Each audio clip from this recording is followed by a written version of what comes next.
నమస్తే, welcome to our channel. నేను రమ. ఈరోజు మనతో ఉన్నారు ప్రముఖ ఆధ్యాత్మికవేత్త, జ్యోతిష్య మరియు వాస్తు పండితులు, లలిత అమ్మవారి ఉపాసకులు మరియు జ్యోతిష్య వాస్తు శిక్షణ నిపుణులు బ్రహ్మశ్రీ నానాజీ పట్నాయక్ గురువు గారు ఉన్నారు. సెప్టెంబర్ నెలలో ద్వాదశ రాశుల వారందరికీ కూడా ఏ విధంగా ఉంటుందో గురువుగారితో మాట్లాడి తెలుసుకుందాం. నమస్తే గురువుగారు. శ్రీమాత్రేయ. ఎలా ఉన్నారు గురుగారు? అద్భుతంగా ఉన్నాను. అమ్మవారి అనుగ్రహంతో అందరూ కూడా అద్భుతంగా ఉండాలని మనస్ఫూర్తిగా కోరుకుంటున్నాను. తప్పకుండా గురుగారు, సెప్టెంబర్ నెలలో ద్వాదశ రాశుల వారందరికీ ఏ విధంగా ఉండబోతుందో తెలియచేయండి. దానికంటే ముందుగా సెప్టెంబర్ నెలలో గ్రహస్థితి ఏ విధంగా ఉంది గురుగారు? షూర్ అమ్మా. ఫస్ట్ ఆఫ్ ఆల్ ఏంటంటే మనకి మేషం నుంచి తీసుకుంటే మేష రాశి నుంచి కరెక్ట్గా మన గురువు మూడులో ఉన్నాడు. అంటే ఒక మేషం అని కాదు, గురువు మిథునంలో ఉండడం, కర్కాటక రాశిలో శుక్రుడు ఉన్నాడు. ఈ శుక్రుడు 15వ తేదీ నుంచి సింహంలోకి మారుతున్నాడు. సింహరాశిలో ఉన్నటువంటి రవి 17వ తేదీ కన్యారాశిలో మారుతున్నాడు. అదే 15వ తేదీ బుధుడు కూడా కన్యారాశిలోకి మారుతున్నాడు. అదేవిధంగా కుజుడు 14వ తేదీ, ఇప్పుడు ప్రజెంట్ ఏమో మనకి కన్యలో ఉన్న కుజుడు తులలోకి వస్తాడు 14వ తేదీ. ఇక మనకి 1వ తేదీ నుంచి 30 రోజుల పాటు అన్ని రాశులు చంద్రుడు సంచరిస్తాడు. మీనంలో గురువు, కుంభంలో రాహు యొక్క సంచారం జరుగుతుంది. అయితే ఈ గ్రహాలని అనుసరించి ద్వాదశ లగ్నాల వారికి లేదా ద్వాదశ రాశుల వారికి, లగ్నం తెలియని రాశుల వారికి ఏ విషయాలైతే ఉంటాయో ఇవన్నీ గోచార ఫలితాలు అంటారు. ఇవి సూచనలు అన్నమాట. మీ పర్టికులర్ పర్సనల్ చార్ట్ మెయిన్ అసలు. అయితే ఈ విషయాలు చెప్తుంది నేను ఇప్పటికీ కూడా చెప్పిస్తుంది సాక్షాత్ లలిత అమ్మవారికి భావిస్తూ ఒక్కొక్కటిగా మనం తెలుసుకుందాం. తప్పకుండా గురుగారు, సెప్టెంబర్ నెలలో కుంభరాశి వారందరికీ ఏ విధంగా ఉంది, ఇటువంటి జాగ్రత్తలు తీసుకోవాలి? ముఖ్యంగా సెప్టెంబర్ 7వ తేదీ కుంభరాశి వారికి గ్రహణం పడుతుంది. అయితే ఈ గ్రహణ సంబంధంగా ఉండేటువంటి వాటిలో ఎప్పుడు కూడా గుర్తుపెట్టుకోవాల్సింది, వీరు అప్పులు ఇవ్వడం చేయకండి ఒకటి. రెండవది, కొంచెం మానసిక స్ట్రెస్ పెరుగుతుంది గ్రహణం సమయంలో. మెడిటేషన్ చేసుకుంటూ శ్వాస మీద ధ్యాస, ప్రాణాయామాలు చేసుకున్నా సరిపోతుంది గ్రహణ సమయంలో. లేదా రాజరాజేశ్వరి అమ్మవారు లేదా దక్షిణామూర్తి ఆరాధన చేసుకుంటే బెస్ట్, ఇంకేం భయపడాల్సిన పని లేదు. రెండో, శని వక్రించినందుకు కొన్ని గతంలో పెట్టిన ఇన్వెస్ట్మెంట్స్ మళ్ళీ వెనక్కి తీసుకోవాలనే ఆలోచన. అలాగే కొంత ఉద్యోగం మార్పు, ముఖ్యంగా ఉద్యోగం విషయంలో దశమాధిపతి ఎప్పుడైతే భాగ్యంలో ఉన్నాడో మారుతారు. ఆ మారడం వల్ల వీళ్ళకి ఎదుగుదల కూడా ఉంటుంది, అందులో ఎటువంటి సందేహం లేదు ఆఫ్టర్ 17th తర్వాత. అలాగే కొన్ని అంటే ఈ కుంభం వారికి 4వ అధిపతి 6లో ఉన్నందుకు హోమ్ లోన్స్ లభిస్తాయి చెప్పాలంటే. సంతానానికి కూడా మంచి అభివృద్ధి యోగం అనేటువంటిది యాక్టివ్ అవుతుంది. కాకపోతే శుక్రుడు 6లో ఉన్నందుకు మొదటి 2 వారాలు కూడా స్త్రీలతో ఎటువంటి ఘర్షణలు, గొడవలు, లిటిగేషన్స్ పెట్టుకోకూడదు. 6లో శుక్రుడు ఏం చేస్తాడంటే అటువైపు నుంచి పరిచయం వచ్చి కూడా మూవ్ అవ్వగానే ఏదో ఒక గొడవనిస్తాడు. ఈ విషయంలో జాగ్రత్తగా ఉండాలి. గవర్నమెంట్ వ్యక్తులు, పౌరహిత్యంలో ఉండేవాళ్ళు, సాఫ్ట్వేర్ రంగాల్లో ఉండేటువంటి వారితో వివాహ సంబంధాలు కుదురుతాయి. షేర్ మార్కెట్, ఇన్సూరెన్సెస్ మూలంగా కలిసి వస్తుంది చెప్పాలంటే. కాస్త లాంగ్ జర్నీస్ వెళ్ళేటప్పుడు మాత్రం జాగ్రత్తగా ఉండాలి. భాగ్యంలో కుజుడు ఉన్నందుకు, అందులో ముఖ్యంగా తండ్రి గారికి ఏదైనా హార్ట్ రిలేటెడ్ ఇష్యూస్ ఉండేవారు కొంచెం జాగ్రత్తగా ఉండాలి భాగ్యస్థానంలో కుజుడు ఉన్నందుకు. అలాగే ఉద్యోగంలో సర్వసాధారణంగానే కుంభరాశి వారికి ఏంటంటే ఎప్పుడూ స్ట్రెస్ ఉంటూ ఉంటుంది. కొద్దిగా వీరు సుబ్రహ్మణ్యేశ్వర స్వామి ఆరాధన, గణపతి ఆరాధన ఎంత చేస్తూ ఉంటే అంత బాగుంటుంది చెప్పాలంటే. అండ్ వ్యాపారంలో లాభాలు పెరుగుతాయి 3-4 వారాల నుంచి కూడా వీరికి చెప్పాలంటే. మొదటి 1-2 వారాలు మాత్రం అంత ఉండదు, కానీ 3-4 వారాల నుంచి చాలా బాగా పెరుగుతుంది. కాకపోతే 1-2 వారాలు కొంత ఘర్షణ ఏర్పడుతుంది వ్యాపారం మూలంగా, అది కొద్దిగా చూసుకోవాలి. దక్షిణామూర్తి యొక్క ఆరాధన ఎంత చేస్తూ ఉంటే అంత బాగుంటుంది వీళ్ళకి లైఫ్ అనేటువంటిది.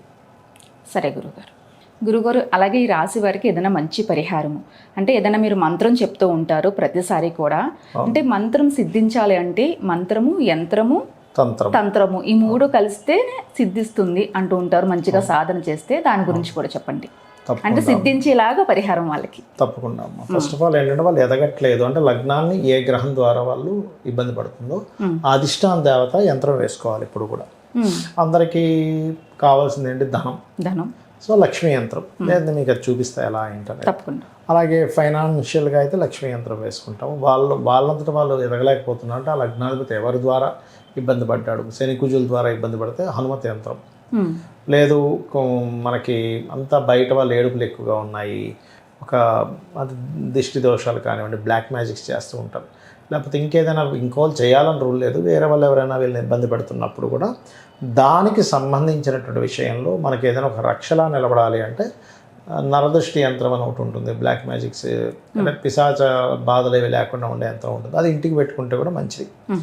ఇక మరొక విషయం ఏంటంటే వీళ్ళకి ఒక్కొక్కసారి వివాహం అవ్వదు, అప్పుడు లలితాసహస్రనామాల్లో ఏదైనా మంత్రం చేసుకోవచ్చు. అంటే ఓం కామేశబద్ధ మాంగళ్య సూత్ర శోభిత కందరాయ నమః, లేదా ఫైనాన్షియల్గా గ్రోత్ రావట్లేదు, అప్పుడు ఓం సంపత్కరి సమారూఢ సింధుర బ్రజ సేవితాయ నమః.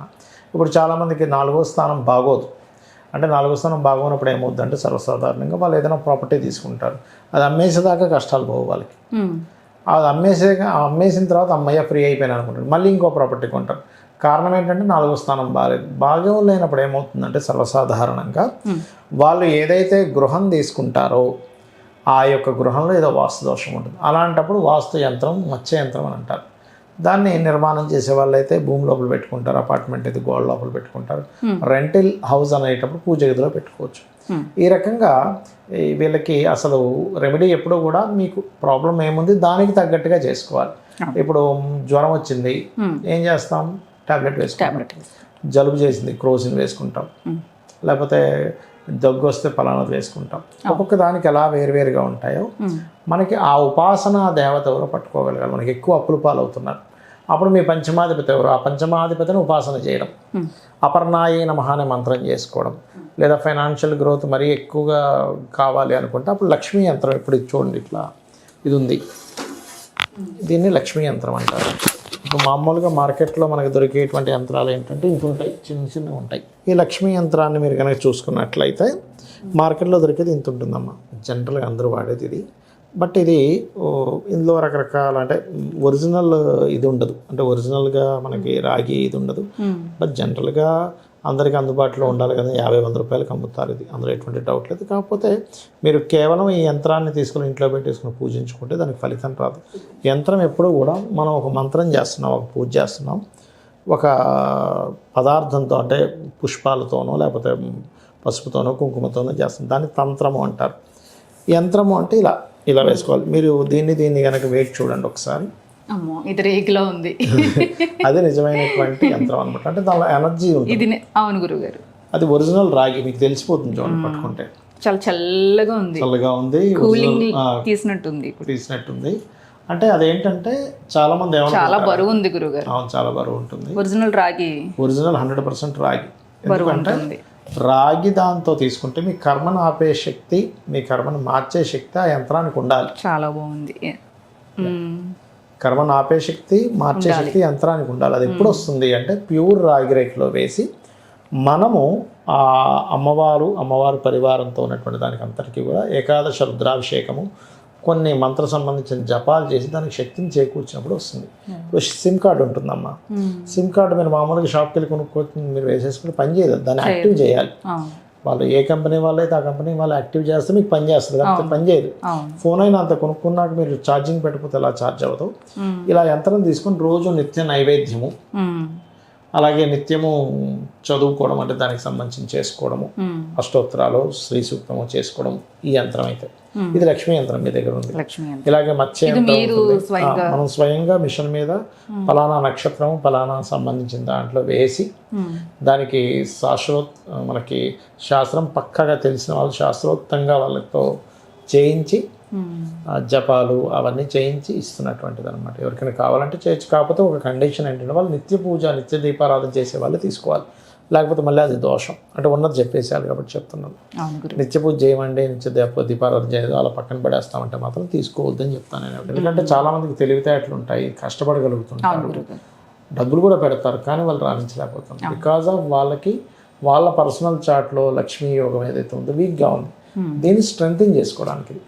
అలాగే ఇప్పుడు ఇంత యంత్రం పెట్టి చేసుకోలేము. లలిత అమ్మవారి నామాల్లో ఏదైనా నామం చేసుకోవచ్చు. అంటే చేసుకోలేని ఇప్పుడు కొంతమంది కొనలేరు లేదా నిత్యము చేయలేరు. లలిత సహస్రనామాల్లో వాళ్ళకి ఏ భావం దెబ్బతిన్నాతో ఆ భావానికి సంబంధించిన మంత్రం చేసుకుంటే సరిపోతుంది. ఆ రకంగా ఇప్పుడు మరి గోచార ఫలితాలు ఎందుకు చెప్పుకుంటామంటే కాలం ఎలా ఉంది, ఆ కాలానికి తగ్గట్టుగా మనకు అనుకూలంగా ఉందా లేదా అనే దానికి, అంటే వీళ్ళు చేసే ప్రయత్నానికి కాలం అనుకూలంగా లేదా తెలుసుకోవడానికి గోచార ఫలితాలు.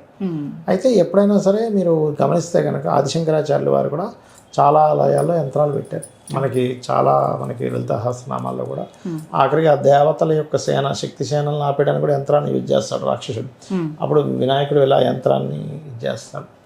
ఈ రకంగా మనం శాస్త్రోక్తంగా చేసిన యంత్రానికి ఒరిజినల్గా ప్యూర్గా చేసినటువంటి యంత్రం ఏదైతే ఉంటుందో దానికి ఎగ్జాక్ట్లీగా అసలు అక్కడ ఏ దేవతలు ఉండాలి, దానికి ఎలాంటి పూజాది కార్యక్రమాలు చేసి ఆవాహనం చేయాలని తెలిస్తే ఆ యంత్రం ఖచ్చితంగా పనిచేస్తుంది.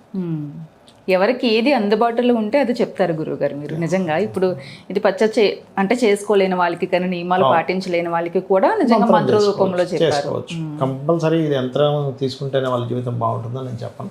ఎందుకంటే ఒక్కొక్క వ్యక్తి ఆర్థిక పరిస్థితి ఒక్కో రకంగా ఉంటుంది. అవును గురుగారు, తీసుకుంటే ఇంకా బాగుంటుంది, తీసుకోలేకపోతే కనీసం మంత్రమైనా మనం సిద్ధించుకునేలా చేసుకుంటే మనకి రాబోయేదంతా బ్లాక్ మ్యాజిక్ యుగం అమ్మ. 4-5 సంవత్సరాలు కంప్లీట్ బ్లాక్ మ్యాజిక్స్ ఎక్కువ అవుతుంటాయి. జాగ్రత్తగా ఉండాలి. ఒక ఉపాసన చేయండి. మీరు యంత్రం తీసుకోకపోయినా కనీసం నిత్య దేవతారాధన, నిత్య పూజ, నిత్య సాధన ఒకటి చేసుకోండి అని చెప్తూ ఉంటాను. ఏదో ఒక దైవశక్తిని అయితే పట్టుకోవాలి ఖచ్చితంగా. నిజంగా మంచి పరిహారం చెప్పారు. ప్రాక్టికల్గా కూడా నిజంగా మనం ఎప్పుడు కూడా దేవుణ్ణి పట్టుకుంటేనే మనకి ఏ పరిస్థితి నుంచి అయినా గట్టెక్కిస్తారు గురువు మీరు చెప్పినట్టుగా. చక్కగా చెప్పారు. నమస్తే. శ్రీమాత్రే నమః.